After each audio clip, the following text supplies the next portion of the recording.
Welcome to Whispering Cabins, where we share cozy horror tales of ghosts, folklore, and forgotten places. So grab a blanket, light a candle, and settle in. The night is waiting. Tonight, we tell the story of the Lake of Stillness. Marian Whitfield appeared to be no more than 28. Her pale skin glowed with a youthful bloom. Her hazel eyes carried a sharp brightness, and her dark hair fell in soft curls. Anyone who met her might think she had the enviable gift of good fortune and good skincare. But Marian had long ago learned to keep her smiles careful and her friendships shallow, because the truth of her beauty was steeped in blood. 200 years ago, she had been just like any other woman in her mountain town. She taught the village children their letters and numbers, tended her small garden, and dreamed of a life that would someday include a family of her own. But on the morning of her 28th birthday, wandering through the high ridges in search of wildflowers, she stumbled upon the lake.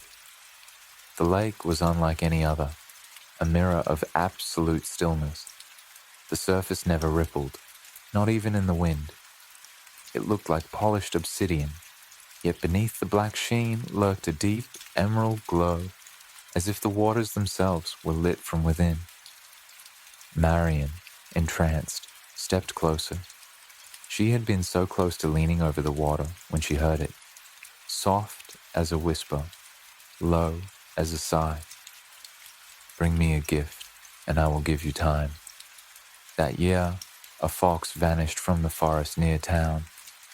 Marian carried its lifeless body into the woods, trembling with fear, and laid it at the edge of the water. The lake accepted. A swirl of green light sank the fox beneath the glass surface, and when Marian awoke the next morning, she noticed the lines at the corners of her eyes were gone. Her skin had smoothed, her energy brimmed. From then on, every year she brought a sacrifice. At first it was animals, rabbits, deer, once even a bear. But after the first decade, the lake grew hungrier. Its whisper urged for more. And so, with a heart she trained to be cold, Marian began to choose her victims. Now, 2 centuries later, Marian lived in the same cottage on the edge of the mountains. The townspeople never questioned her. Generations had passed, and those who remembered her earliest days were long gone. To them, she was a kindly recluse, a woman with a passion for old books and herbal teas. They visited her rarely, though when they did, they always remarked on her beauty, her timelessness. On the eve of her offering, Marian prepared the ritual as she always did. She lit candles in her small parlor, their golden glow casting warmth against the wooden walls. Rain pattered softly on the roof, a steady rhythm that comforted her. She brewed a pot of chamomile tea and set a loaf of sweet bread on the table. To anyone peering through the window, it would seem an evening of perfect coziness. But in her cellar, a young man sat bound to a chair, his eyes wide and tearful. He was a traveler, one who had knocked on her door earlier that week, asking for directions. Marian had smiled, welcomed him in, and given him soup.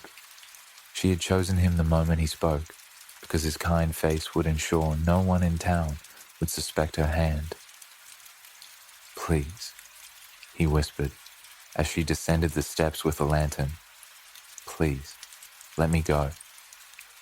Marian's expression softened, almost maternal.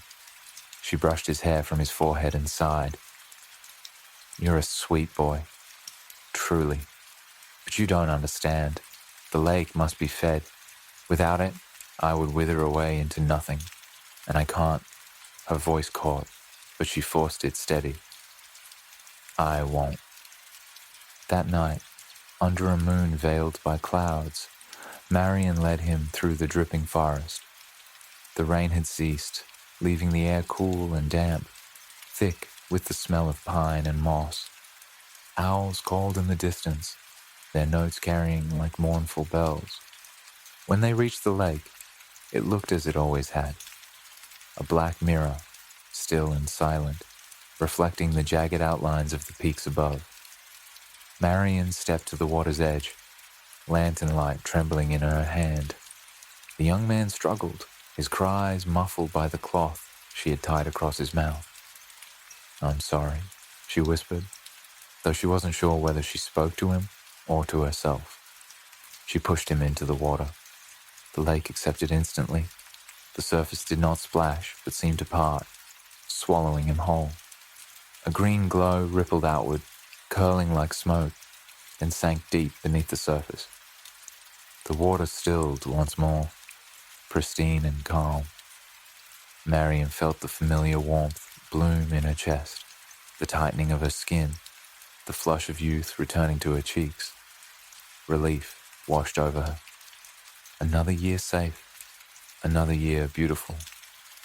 She turned to leave. But that night, as she lay beneath her quilt in the soft glow of her bedside lamp, Marian could not sleep. The rain had returned, tapping on her windows like fingertips, and with it came a sound she had never heard before, a soft, watery whisper, not from the forest, but from within her home. 200 years, Marian, it breathed, curling through the dark. 200 years, and still you hunger. When will you bring yourself?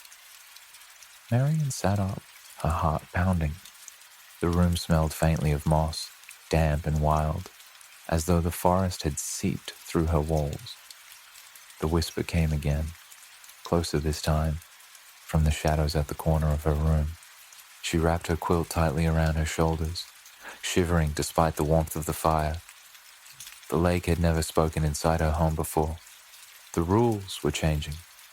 The comfort she had cultivated, the candles, the tea, the quiet life, suddenly felt thin, like paper stretched too tight. Marian closed her eyes, steadying her breath. She told herself the voice was only in her mind, a trick of guilt. Tomorrow, she would go into town, she decided. She would buy new herbs, perhaps donate some bread to the church. Normal things, human things. But as she drifted into uneasy sleep, she dreamed of the lake rising, spilling its black waters over the mountains, hunting her down. And in the dream, when she looked into the mirrored surface, she did not see her youthful face. She saw a woman old and withered, her eyes hollow, her mouth open in a scream that never ended. And when she woke, the sheets were damp beneath her, as if she had been lying in water.